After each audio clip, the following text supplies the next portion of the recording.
or any lawyers at all. Just look at what they've done in the credit card area. Everybody out there that has a credit card probably hadn't read that deal that comes with it.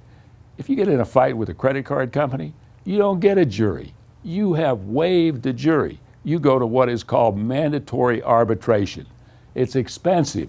You go before one person who hears case after case after case. They want to be selected as arbitrators. Who's going to be in front of them all of the time to say yes or no? The credit card companies. You're going to be there once, the credit card company's going to be there 1,000 times. This guy that's the arbitrator wants those 1,000 times, not just your once, right? That's right, that's right. He wants the credit card companies to pay him that big fat arbitration fee over and over again. And if he wants to be called by him to be the arbitrator. Or not attacked or blackballed as the arbitrator, it got to be right with the insurance company, right? That's right. Got to be right with the credit card company.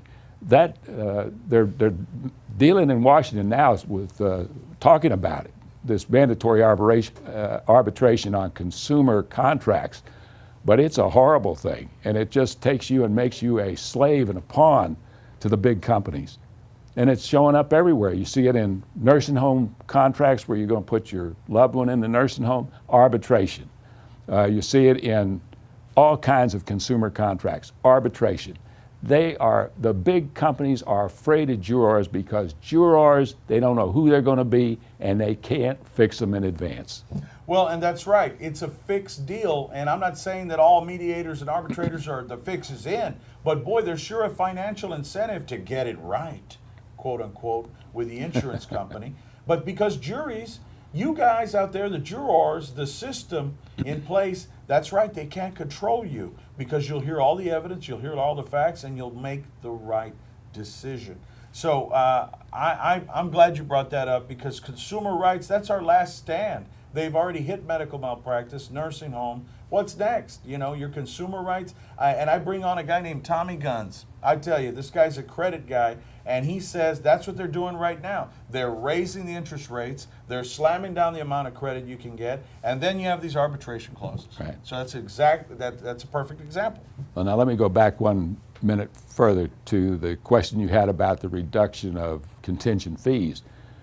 The illegal activity that's being engaged in really plays into the hands of those people who say the contingent fees are too high.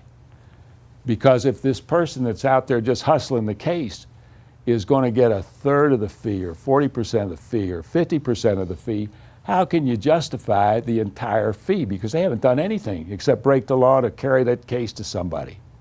If they're getting a 50% referral fee, how can you justify a 40% fee for the case? That's right. I mean, shouldn't the lawyer properly hired be charging only 20%? It's what he's working for, right? If you put pencil to paper, that's what some of these, I talk to lawyers from out of state all the time because of this show. They see it, they call and say, well, how much are contingent fees down there? And how much does the referring attorney get paid? And I said, well, in Texas now, the laws have gotten a little bit different where you got to work for your referral fee. You've got to be on the pleadings.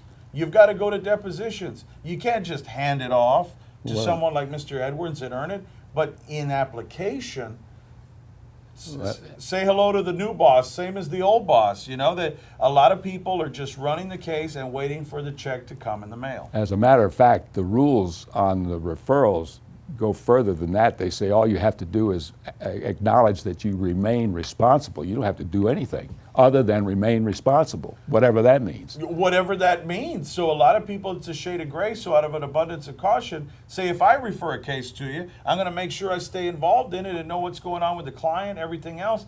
But you were saying, but you're unusual. Yeah, well, a lot in that regard. A lot of the guys are just, there are people that are just running the case. They don't care how they do it. And then you have these guys that are a motley crew, ragtag, that say they're independent investigators. Translation, they're knocking on doors and they're taking different people's. I've seen it where they have, going out there knocking on doors. People have come to me and said, so-and-so came over, his name so-and-so, and everybody knows who he is, trying to get the case.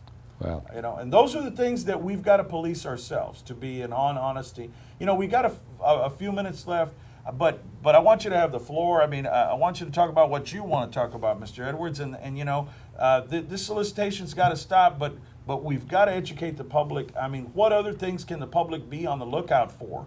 And also, if they need to call you or someone else and report it, who can they report it to if they've been solicited? if they've been solicited, they can report it to me, they can report it to you, there's a 1-800 number with the state bar, but oftentimes, unless you have somebody trying to help you along, the bureaucracy just kind of falls through the slats. I don't consider the way that this has been handled in the past by our state bar as adequate.